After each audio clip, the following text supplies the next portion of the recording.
Il bujarnik è un dolce tipico resiano che nasce dalla tradizione della Coleda.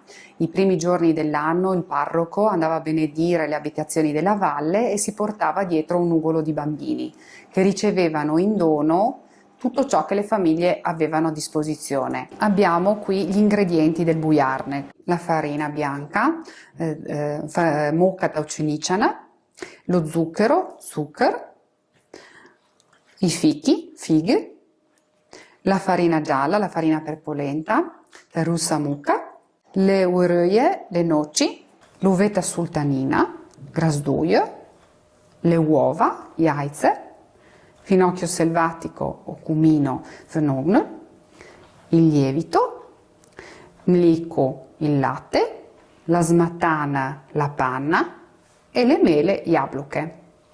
La prima cosa che facciamo è tagliare le mele, per poi tagliarle a pezzettini e farle bollire in una pentola con dell'acqua. I pezzettini possono essere anche molto piccolini, che così si amalgano meglio poi al composto e quindi anche il gusto del dolce, la consistenza è migliore. Le mettiamo nel pentolino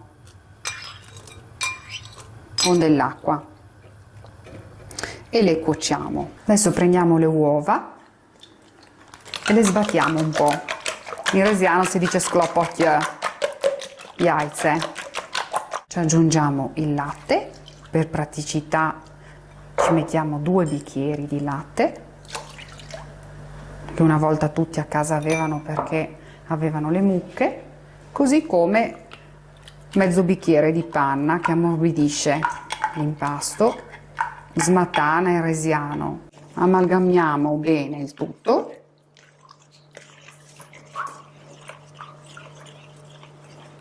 e in finale ci aggiungiamo lo zucchero. Adesso uniamo la farina piano piano, prima quella bianca, taučeničana, amalgamiamo bene in modo che l'impasto, il composto diventi il più omogeneo possibile. Uniamo anche quella di polenta, di mais.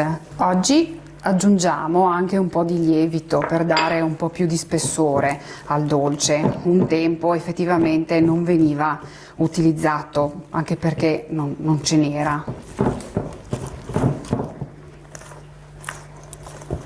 Adesso, come operazione finale, dobbiamo aggiungerci la frutta che era stata anch'essa donata dalle famiglie. Partiamo dall'uvetta, ci aggiungiamo le noci, non tutte, le teniamo qualcuna in parte per una spolverata finale del dolce prima di infornare. Non sempre i fichi c'erano, ecco, se c'erano venivano messi. Normalmente quello che di più era a disposizione delle famiglie erano le mele, le noci sicuramente, e anche l'uvetta alle volte poteva esserci, come no. E infine aggiungiamo il finocchio selvatico. Anche questo ne lasciamo un po' in parte per aggiungerlo sul finale prima di mettere il dolce in forno. Come ultima cosa aggiungiamo le mele che in precedenza abbiamo fatto cuocere.